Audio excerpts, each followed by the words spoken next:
for Forte 2 አክብሮታይ ሰላምታችን ይድረሳችሁ የተከበራችሁ የፏፏቴ ቲዩብ ቤተሰቦች እነሆ የዕለቱን ሰበር ዜናዎች ወደ እናንተ ማድረስ ጀመርን። በቅድሚያም አበይት ነጥቦች። የነዳጅ ዘራፊዎች ተያዙ፣ ባለስልጣናት በቁጥጥር ስር ዋሉ። የኢትዮጵያ ነዳጅ ኢነርጂ ባለስልጣን አመራሮች በቁጥጥር ስር ውለዋል። በኢንቨስትመንት ስም የአገሪቱን ነዳጅ ስርጭትና ግብይት ሰንሰለት የተውጣጠሩት እነ በረከት ገበሬዋ ነዳጁን ተንበሸበሹበት። የኦሮሚያ ከተሞች የመሬት ዘረፋ ሰንሰለት አስገራሚ ድራማዊ ወንጀል ምን ይመስላል? አዳማ፣ ቢሾፍቱ፣ ሸገር፣ አምቦ የህዝብን መሬት እየዘረፉ ነው። የህዝብ መሬት እየተዘረፈ ነው። እንመለከተዋለን። ሰባተኛው አገራዊ ምርጫ ሊራዘም ነው። አፈት ልኮ የወጣው የመንግስት ሰነድ እንደሚያሳየው ምርጫው ይራዘማል ተብሏል። በዝርዝር እንመለከተዋለን። አድማጮቻችን፣ ተመልካቾቻችን ለቻናሉ አዲስ የሆናችሁ ሰብስክራይብ አድርጉ። ለሌሎች መረጃው እንዲደርስ ላይክ፣ ሼር ያድርጉ። የነዳጅ ዘራፊዎች ተያዙ። የኢትዮጵያ ነዳጅና ኢነርጂ ባለስልጣን ምክትል ዋና ዳይሬክተር አቶ ዲባራ ፋፋ እና የኢትዮጵያ ነዳጅ አቅራቢ ድርጅት ዋና ዳይሬክተር እንዲሁም በማህበራዊ ሚዲያ በረከት ገበሬው በመባል በቲክቶክ የምትታወቀው ወይዘሮ በረከት ወርቁን ጨምሮ ሌሎች ግለሰቦች በሀገር አቀፍ ደረጃ ለተፈጠረው የነዳጅ እጥረት ምክንያት በሆነ ከባድ የሙስናና የኮንትሮባንድ ወንጀል ተጠርጥረው ክስ የተመሰረተባቸው መሆኑ ተገልጿል።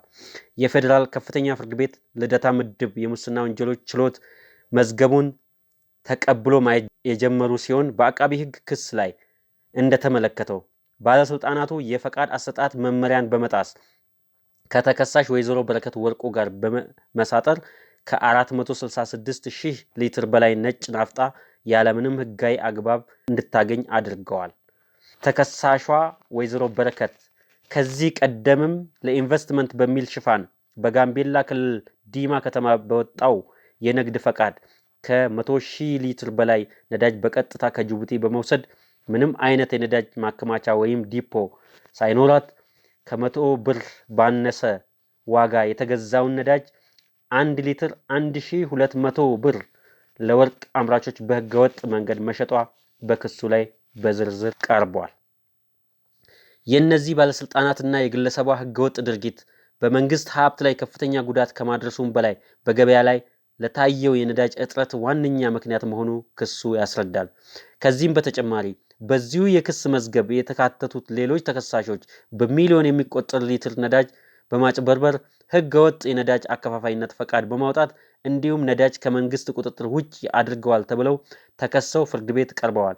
እንዲሁም ክሱ በተመሰረተባቸው አንዳንድ ተከሳሾች መኖሪያ ቤትና ቢሮ ላይ በተደረገ ድንገተኛ ብርበራ በ10 ሺዎች የሚቆጠሩ የአሜሪካ ዶላር እና ዩሮ እና የእንግሊዝ ፓውንድ በህገወጥ መንገድ ተደብቆ መገኘቱን ክሱ አመልክቷል።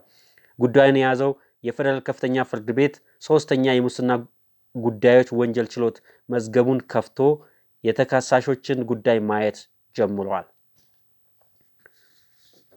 በኦሮሚያ ከተሞች የመሬት ሌብነት እየተባባሰ ነው።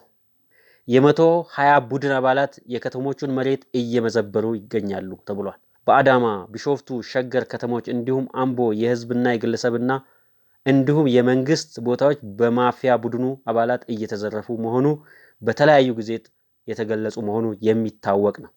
በአዳማ ከተማ ቦሌ ክፍለ ከተማ የሽንሻኖ ኮሚቴ የአርሶ አደሮችን መሬት በመቀማት 2-3 ጊዜ አንዷን መሬት እየሸጠ መሆኑ በምሬት እየገለጹ ያሉት ነዋሪዎች ናቸው። ወይዘሮ ጌጤ አብዲሳና አለሚቱ ተፈራ የአዳማ ከተማ ቦሌ ክፍለ ከተማ ነዋሪዎች ናቸው። የሽንሻኖ ኮሚቴ ከመሬታችን አባሮናል በማለት ለኢሳት በብሶታቸውን ገልጸዋል። ሁለቱ ግለሰቦች ለምሳሌ የተጠቀሱት ሲሆኑ የበደለን የክፍለ ከተማ ዋና ስራ አስኪያጅ ነው፣ አቶ በሪሶ በቀለ ይባላሉ። የኛን መሬት ወስዷል፣ ለሌላም ሰው አይናችን እያየ ሰጥቶብናል። እኛ ብዙ ቤተሰብ አለን። በመመሪያው መሰረት ለቤተሰብ አባሎቻችን ሳይሰጥ በቂ ካሳም ከኛ ለተወሰደው መሬት ሳይሰጥ እኛን አፈናቅለውን ለሌላ ባለሀብት አሳልፈው ሰጡብን በማለት ለኢሳት በምሬት ገልጸዋል።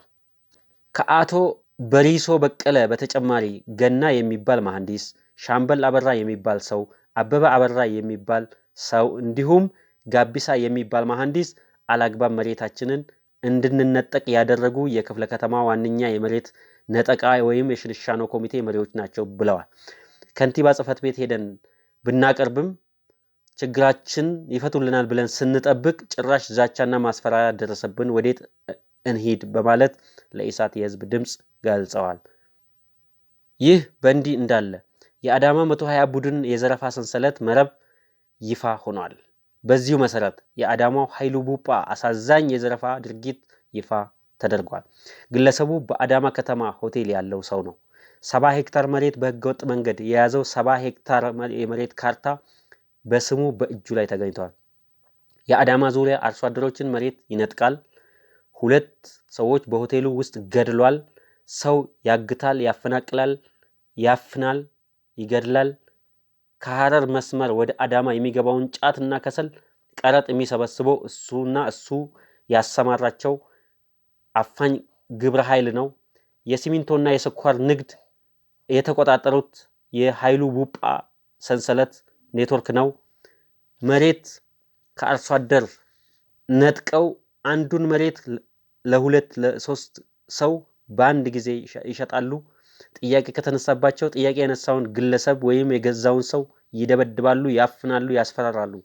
ከአካባቢም እንዲፈናቀል ያደርጋሉ። ያንኑ የሸጡትን መሬት ደግሞ ተመልሰው መጥተው ሽንሻኖ ሰርተው ይሸጣሉ፣ ለኢንቨስትመንት ብለው ለሌላ ሰው ያስተላልፋሉ በማለት የአካባቢው ሰዎች በተለይ አዳማ ቦሌ ክፍለ ከተማ አካባቢ ሰዎች እጅግ በብሬት የሚገልጹት ጉዳይ ከሆነ ሰነባብቷል። የዚህ ሰውዬ ኃይሉ ቡጳ የጀርባ ደጀኖች እነማን ናቸው የሚለው ጥያቄ መሰረታዊ ነው። አንደኛ የክልል አካባቢ ያሉ አመራሮች አቶ አራርሳ የሚባል የኦሮሚያ ክልል ጸጥታ ቢሮ ኃላፊ፣ ኮሎኔል አበበ ገረሱ፣ ኃይሉ ደለሳ፣ ኃይሉ ጀልዱ የአዳማ ከተማ ከንቲባ እና ጢቆ የሚባሉ ሰዎች ከኃይሉ ቡጳ ጀርባ ሁነው ስምሪት የሚሰጡት መሆኑ ተገልጿል። ይሄ ቡድን ሌላም የሚሰራው ስራ አለው። አንደኛ የሰው እገታ፣ አሰላ፣ መተሃራ፣ አቃቂ በእነዚህ ከተሞች መሃል ሰው በማገት ገንዘብ ይቀበላሉ። በቂ ገንዘብ የማያገኙበት ከሆኑ ይገላሉ፣ ያስገድላሉ የሚል ክስ ማህበረሰቡ ያነሳባቸዋል። የሲሚንቶ ንግድ መረቡን ተቆጣጥረውታል። ሶስተኛ የስኳር ንግድ በእነሱ መረብ ካላለፈ ማንም ሰው አይሰራም በማለት ሚስጥሩን ያወጣው ታዋቂው ፖለቲከኛና አክቲቪስት ጀዋር መሐመድ ነው። 7ኛው አገራዊ ምርጫ ሊራዘም ይችላል የሚል ሰነድ አፈትልኮ ወጥቷል። በሀገራችን ኢትዮጵያ 7ኛው አገራዊ ምርጫ በአገሪቱ ለመካሄድ እንቅስቃሴ ከተጀመረ ወራት ተቆጥረዋል። የምርጫ ቦርድ ይህን ምርጫ በስኬታማነት ለማጠናቀቅ ሂደቶቹን እያገባደደ ይገኛል። የተለያዩ የፖለቲካ ፓርቲዎች በተናጠልም እርስ በርስ ተሰባስበው በመደራጀትም ከመሪው ብልጽግና ፓርቲ ጋር ተፎካክረው መንግስት ለመሆን ወይም ቢያንስ በምክር ቤት ወንበር ለማግኘት እንቅስቃሴ ላይ ናቸው።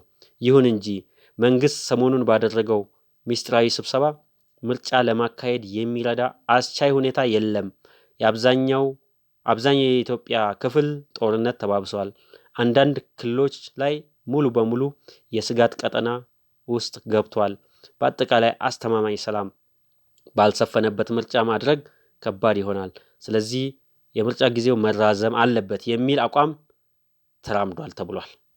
የወጣው ሰነድ ከዚህ ጋር ተያይዞ ሊኖር የሚችለውን እድልና ስጋቶችንም አብረው አስቀምጧል። ስጋቶቹ መንግስት በዓለም አቀፍ ማህበረሰብ ዘንድ ሊወገዝ ይችላል የሚል ስጋት ተቀምጧል። ምርጫውን ሳናደርግ መንግስት ነን ብለን ስንቆይ ቅቡልነታችንን ሊጎዳ ይችላል የሚል ስጋት ተቀምጧል። እድሎቹ መልካም አጋጣሚው በአጭር ጊዜ ያለ የሌለ ኃይላችንን አሰባስበን ጽንፈኞችንና የሸኔ ኃይልን ለማጥፋት ጊዜ እናገኛለን። በቀጣይ አሰብን መቆጣጠር የምንችልበት ጊዜ እናገኛለን። አሰብን ይዘን ስንመለስ የበለጠ በህዝቡ ዘንድ ተመራጭ እንሆናለን። ሰላማዊ ምርጫ ለማድረግም ምቹ መደላደል እንፈጥራለን በማለት ተገልጿል። ተመልካቾቻችን፣ አድማጮቻችን አዳዲስ ትኩስ መረጃዎችን በቅድሚያ እንዲደርሳችሁ ቻናሉን ሰብስክራይብ ያድርጉ። ለሌሎች እንዲደርስ ላይክ፣ ሼር ያድርጉ። ሰናይ ጊዜ